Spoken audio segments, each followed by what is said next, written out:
What's up? Casey Guy 2 here, No Nonsense Know-How. Today doing a quick video showing you just the basics on how to replace the water pump on this 3.8 liter GM engine. This is in a 97 Bonneville. I'll try and run through this real quick, and I'll also put a link in the description for most of the parts I use in this if you need those. Begin by putting an oil pan under your car to catch the coolant that comes out of this thing. Remove your radiator cap and depressurize the system. Now, take a look at your belt and draw a diagram of the routing so you don't get confused when you go to put that back on. And before you remove the belt, crack each of these 8mm bolts holding this water pump pulley on here, because if you take the belt off first, then this thing's going to be freewheeling and you might find it hard to hold. You can see this thing's been leaking for a while, a lot of coolant residue, and this system looks very dirty. Once you have those cracked loose, you can take a 15mm on a ratchet like this, relieve the tension going counterclockwise off the belt, and slip your belt off. And remove those 8mm all the way and get this pulley out of the way. Obviously I already have mine off. Now the pump's going to be held on by 4 1/2-inch head bolts and 4 3/8 head bolts. Yes, they are standard on this one. Maybe yours might be different, I'm not sure. The 4th 1/2-inch head bolt, of course, is blocked by your power steering pump. If you look up this video, you probably already noticed that. So you have two ways. You can either remove this pulley with a kit like this one right here, you know, which if you have one, great, but you know what?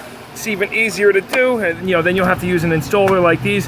What's even easier is just remove the 2 1/2-inch bolts. You're gonna have, you know, have to spin this pulley, and then you're gonna have one up top here, and then you're gonna have one down on the bottom. I've already got the top one out, the bottom one loose.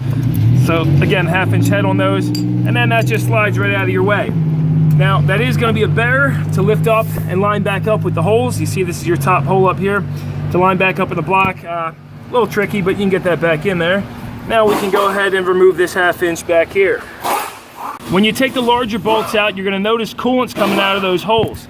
So what that means is before you assemble this thing, you're gonna clean these threads up real good with a wire wheel or wire brush, and then use thread sealant on them. And with that last bolt out, you can tap this with a hammer and then pop your whole pump out. Oh, and look at this. This pump has the fins completely sheared off of it.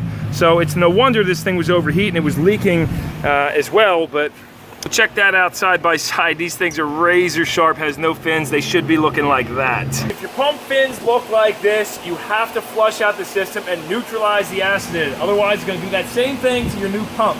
Now you're gonna come in here and use your chosen method to scrape this whole gasket. I've got a razor blade here on a long rod I can use, or use a gasket scraper. And then come in there with a cookie disc or some sandpaper and clean that up real good, making sure not to damage the aluminum surface on this water pump housing. Make sure both your locating dowels are in place, this one and this one. Once you get your mating surface nice and clean, take some acetone on a paper towel, wipe that whole area down. Make sure you clean out these holes as well. Now I like to take my new gasket and take a high quality silicone like the right stuff, wipe a thin layer on each side of it, and then take this gasket and you're gonna put it on the block, taking care to line it up with these dowels, and it's gonna stay in place for you just perfect. Then you can take your new pump, the bolts, which you're gonna have either silicone wiped on them or high temperature thread sealant like this. Make sure to rub that all over the threads before you insert those in.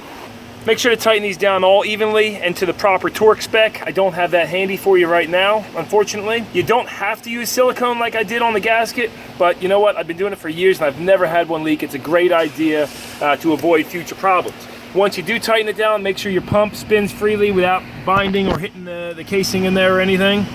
Would also be a good idea to spin, check all your pulleys, make sure you don't have any little pebbles in there or play in them or problems. Great idea, you know, to replace your tensioner and belt if it's already, you know, worn out. At this point, it's gonna be a lot easier when it's halfway off like this.